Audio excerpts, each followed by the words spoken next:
Mike Gibson, Nick Nurmohamed, and we're talking about the use of AI-guided atherosclerosis evaluation to identify patients at risk and give them individualized treatment. Nick, before we got started, I asked you where you were in 1986, and you weren't born yet. But back in 1986, I was at the Brigham Women's Hospital. There are 27 films on the floor, and we decided we were going to look to see if we could reverse atherosclerosis as part of the Harvard Atherosclerosis Reversibility Project. And I spent 3 years analyzing cine angiograms, and all we found was maybe about a 1% reversal in the percent narrowing. It was kind of disappointing. Of course, fast forward decades later, we know that it's not just the blockage, but it's what is in the blockage, the plaque composition. Talk to us about some of the advances that are being made in the use of AI in CT scanning to look not just at the blockage, but what's in the blockage and how much of it is there. Yeah, thank you, Dr. Gibson. Well, I think, yeah, as you say, I wasn't born yet in '86, but I think since then there has been a lot of improvement in risk stratification, and over the decades, we've really seen a shift from focusing on obstructive stenosis and identifying ischemia, to actually looking at the atherosclerosis itself.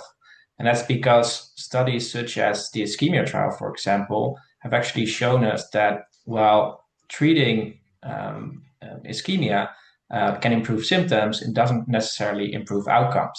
In fact, most patients will benefit most from preventive medication. And what we've also seen is that not only patients with obstructive disease are at risk for cardiovascular events, but also patients with non-obstructive disease without flow-limiting lesions have a really high risk of can have a really high risk of plaque rupture and thus events. In fact, we know that almost half of myocardial infarctions result from non-flow limiting plaques.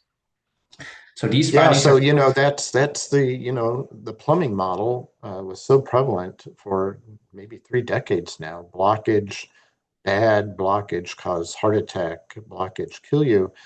But actually, that's probably not the case. It's the area in stenoses that were mild that are full of fat that are going to rupture, cause a heart attack, and those are the ones that may lead to death. So, how are we doing in terms of advancing our knowledge about where those blockages are? I think you look at an angiogram and it may not look like there's anything there.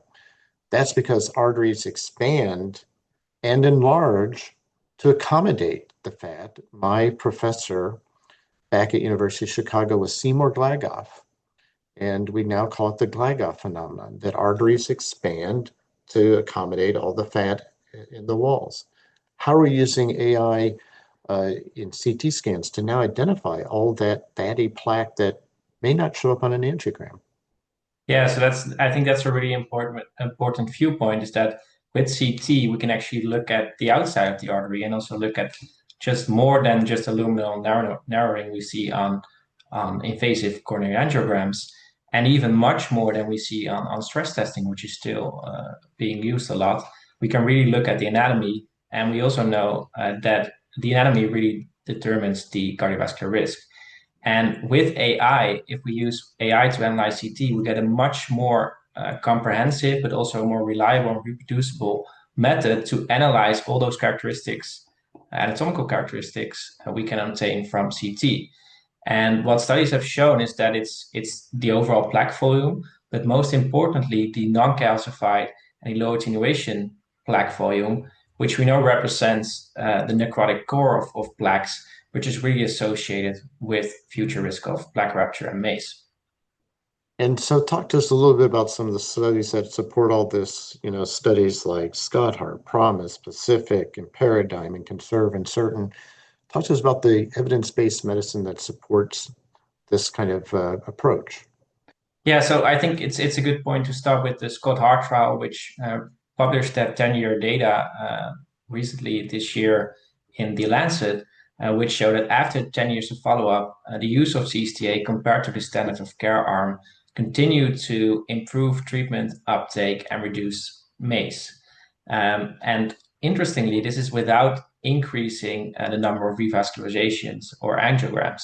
So this has really taught us that the use of CT can increase both physician and patient awareness of possible high-risk atherosclerosis in the coronary arteries, which then can increase treatment prescription and uptake, and thereby reduce cardiovascular events.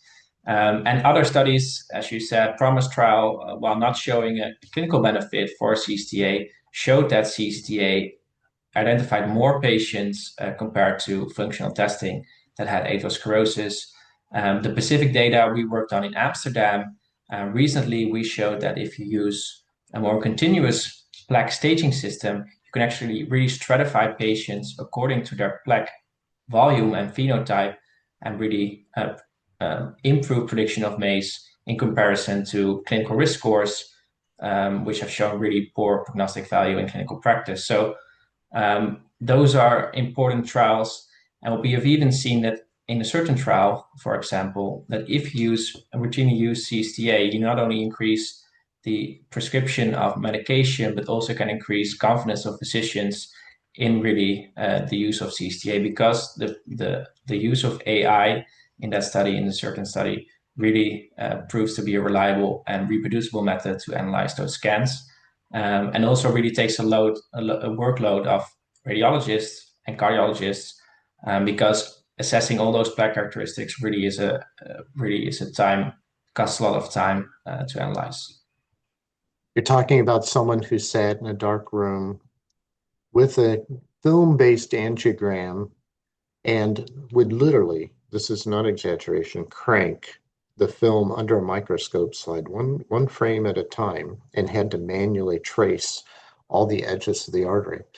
So it's just been breathtaking to see the advances that have been made over nearly 40 years now. We are moving away from the plumbing model, looking at the artery as the whole of the donut, away from just using angiograms to look at the hole in the donut, not at the wall of the donut, using functional testing to assess, is the blockage causing ischemia? Again, ischemia, not a great symptom to have, but probably not a lot of people dying necessarily from that. But now moving on to what you're saying is looking at the donut, not the hole, looking at what's in that donut, all that fatty plaque, that's what's going to get you. Yeah. Well, thanks so much, Nick, for taking time. I think it's just so exciting to see the revolution that's occurring out there, where we're characterizing what's in the wall rather than looking at the lumen. Thanks for your young energy and all your research in this space. Thanks for joining us today.